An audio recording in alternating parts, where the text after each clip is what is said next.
দেখি আমার মাছের ভাপাটা কতটা হয়েছে। তো আমার প্রায় হয়ে এসছে মাছের ভাপাটা।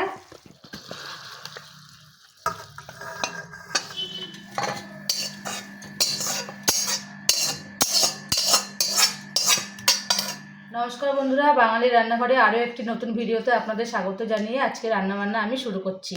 তো আজকে করব 3টে রেসিপি: খারকোল পাতা বাটা, কাতলা মাছের ভাপা আর ভোলা মাছের ঝাল। তো পুরো ভিডিওটা আপনারা আমার সঙ্গে থাকুন। খারকোল পাতাটা প্রথমে আমি কেটে নিচ্ছি।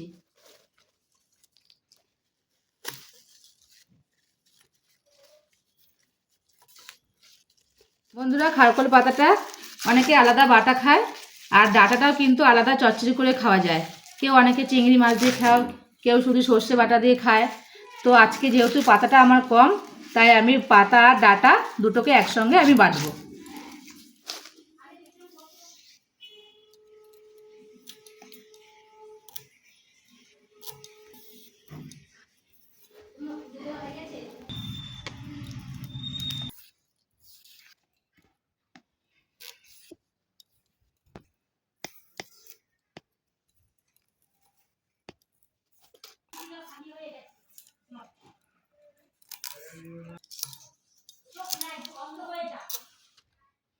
বন্ধুরা, মাছের মধ্যে আমি হলুদটা শুধু মাখিয়ে নেব, কেননা এই মাছের মধ্যে লবণ বেশি করে মাখানোই থাকে, তার জন্য ভাজার সময় আর লবণ দিলাম না।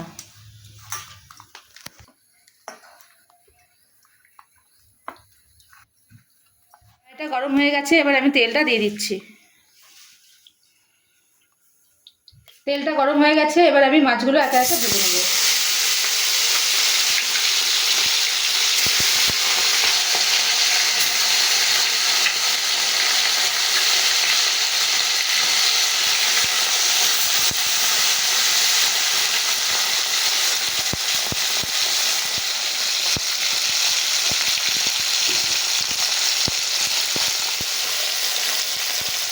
ভোলা মাছের ঝালের জন্য আমি মশলায় দিয়ে দিচ্ছি শুকনো লঙ্কা, কাঁচা লঙ্কা, গোটা সর্ষে, একটু গোটা জিরে মতন জল।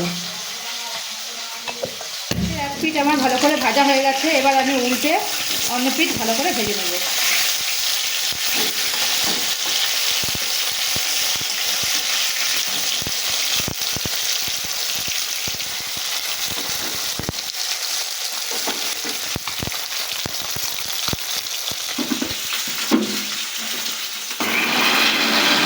মাছটা আমার ভালো করে ভাজা হয়ে গেছে, এবার আমি মাছগুলোকে তুলে নেব।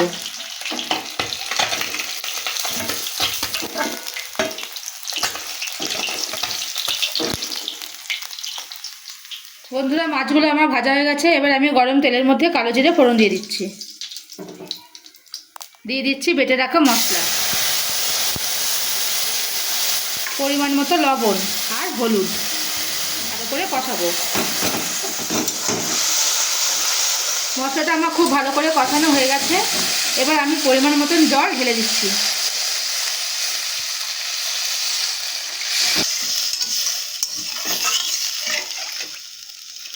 বন্ধুরা, ঝোলটা আমার খুব ভালো করে ফুটে গেছে, এবার আমি ভেজে রাখা মাছগুলো একে একে দিয়ে দেবো।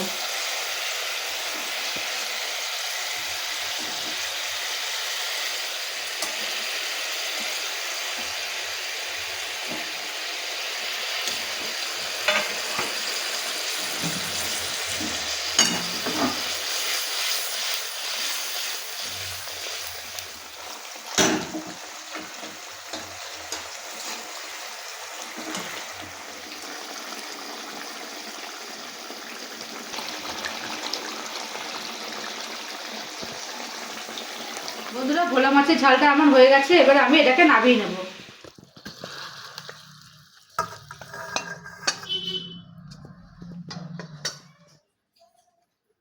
কাতলা মাছের ভাপা করার জন্য আমি এখানে দিয়ে দিচ্ছি লঙ্কা, কিছুটা পেঁয়াজ কুচি, পোস্ত, কালো সর্ষে, দিয়ে দিচ্ছি পরিমাণ মতন জল।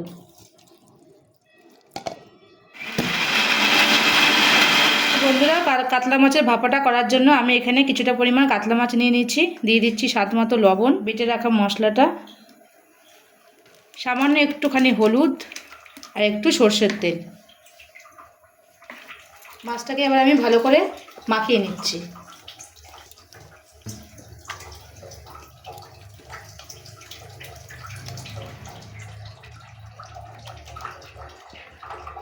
হয়ে গেছে।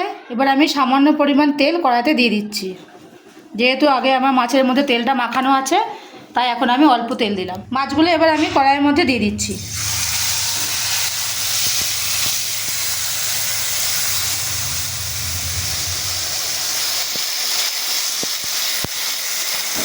বন্ধুরা, এবার মশলা ধোয়া জলটা আমি মাছের মধ্যে দিয়ে দিচ্ছি।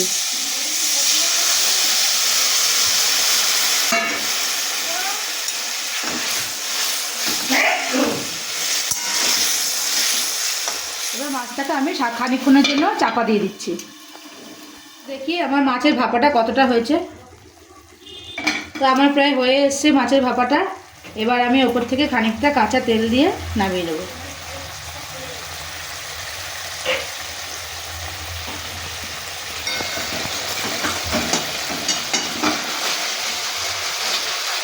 তারপর মাছের ভাপাটা এবার আমি নামিয়ে নিচ্ছি।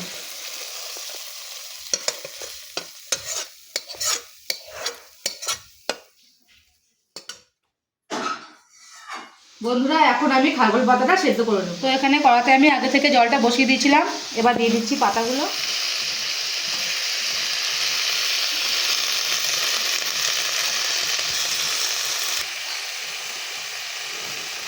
দিয়ে দিচ্ছি পরিমাণ মতন কালো জিরে, কিছুটা গোটা রসুন, লঙ্কা।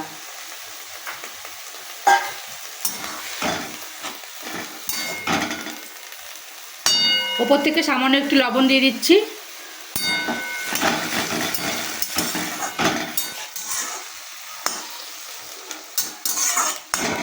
পাতাটা এবার আমি ওপর থেকে ঢেকে দিলাম। এবার ঢাকনাটা সরিয়ে দেখি পাতাটা আমার কতটা সেদ্ধ হয়েছে। দেখুন বন্ধুরা, পাতাটা আমার পুরো জলটা শুকিয়ে গেছে। এবার আমি পাতাটাকে নামিয়ে ঠান্ডা করে বেটে নেব।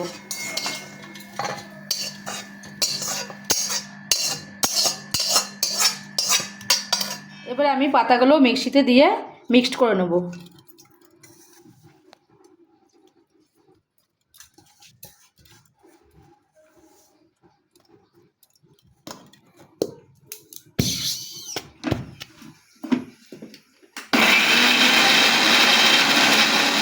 কড়াতে আমি তেলটা দিয়ে দিচ্ছি। তেলটা গরম হয়ে গেছে। এবার আমি বেটে রাখা পাতাটা তেলের মধ্যে দিয়ে দেবো। দিচ্ছি পরিমাণ মতো লবণ। এখন লবণটা একটু কম দিলাম, যেহেতু সেদ্ধ করার সময় আমি লবণ দিয়ে সেদ্ধ করেছিলাম। সামান্য একটু হলুদ, আর দিয়ে দিচ্ছি স্বাদ মতো চিনি।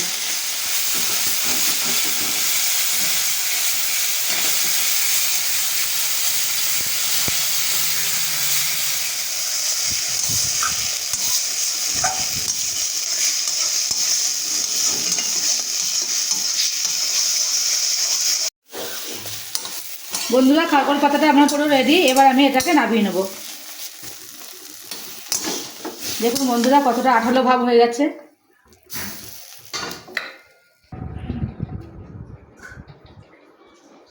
বন্ধুরা, আজকের রেসিপিগুলো যদি আপনাদের ভালো লেগে থাকে, তাহলে আপনারা আমার চ্যানেলটিকে লাইক, কমেন্ট, শেয়ার এবং সাবস্ক্রাইব করে আমার সঙ্গে থাকবেন। ধন্যবাদ।